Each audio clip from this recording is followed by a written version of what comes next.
चुनावी रणनीतिकार व जनसुराज के सूत्रधार प्रशांत किशोर ने बिहार बदलाव यात्रा के तहत सहरसा, मधेपुरा और खगड़िया का दौरा किया। इस बीच प्रशांत किशोर ने सहरसा के सौर बाजार में पत्रकारों से बातचीत करते हुए नीतीश सरकार पर गंभीर सवाल उठाए। प्रशांत किशोर ने पूछा कि भाजपा और नीतीश कुमार बताएं कि उनकी सरकार के दौरान नेपाल और बांग्लादेश के नागरिकों का नाम बिहार के मतदाता सूची में कैसे जुड़ गया। नीतीश कुमार को जवाब देना चाहिए कि नेपाल और बांग्लादेश के लोग बिहार के संसाधनों और सुविधाओं का लाभ कैसे उठा रहे हैं। और बांग्लादेशी लोग है, सबका नाम कटेगा। ऐसा है, इलेक्शन कमीशन ने रिवीजन की प्रक्रिया शुरू की है। अगर वो बता रहे हैं कि इसमें नेपाली बांग्लादेशी हैं तो ये बड़े चिंता की बात है, क्योंकि इसी इलेक्टोरल रोल से अभी 1-1.5 साल पहले पार्लियामेंट का चुनाव हुआ है।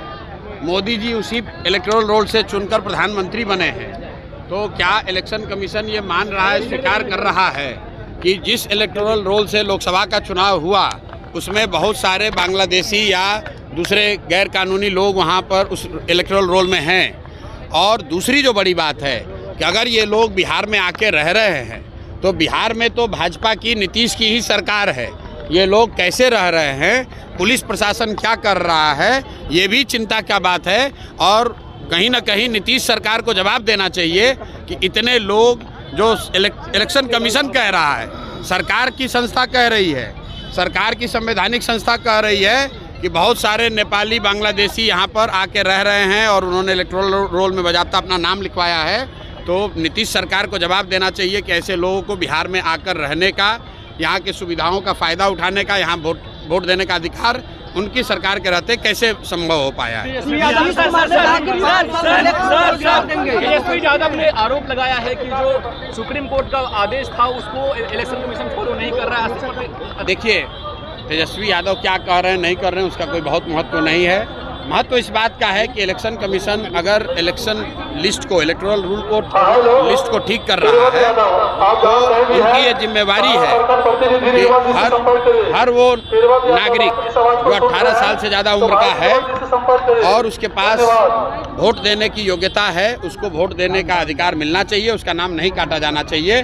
तेजस्वी यादव क्या कह रहे हैं, प्रशांत किशोर क्या कह रहे हैं, इसका महत्व नहीं है। महत्व इस बात का है कि जो भी वोट देने की योग्यता रखता है उसको वोट देने का अधिकार होना चाहिए, उसको वोट देने का मौका मिलना चाहिए।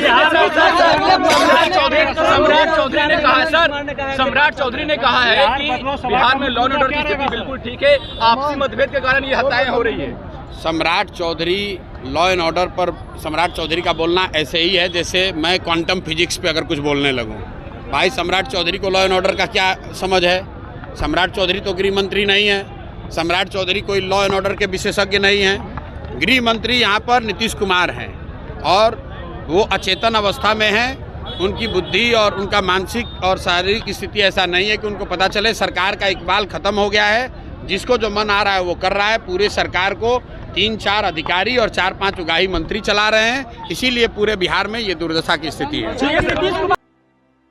आपको बताएं कि प्रशांत किशोर बिहार बदलाव यात्रा पर निकले हैं। इस बीच कोसी के इलाके में प्रशांत किशोर का यह दौरा काफी महत्वपूर्ण माना जा रहा है। प्रशांत किशोर बिहार के मौजूदा सियासी हालातों पर भी लगातार बयान दे रहे हैं। पीके के बयान पर बिहार की सियासी माहौल इस वक्त गरमाई हुई है। Bureau report, today Bihar news.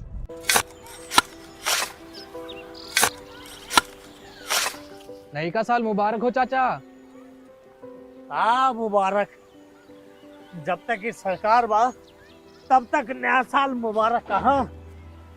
का बात करत बात ई बा, साल चाहे नया होके, दिन चाहे, हमार जिंदगी में तो बस दुख है, दुख बा।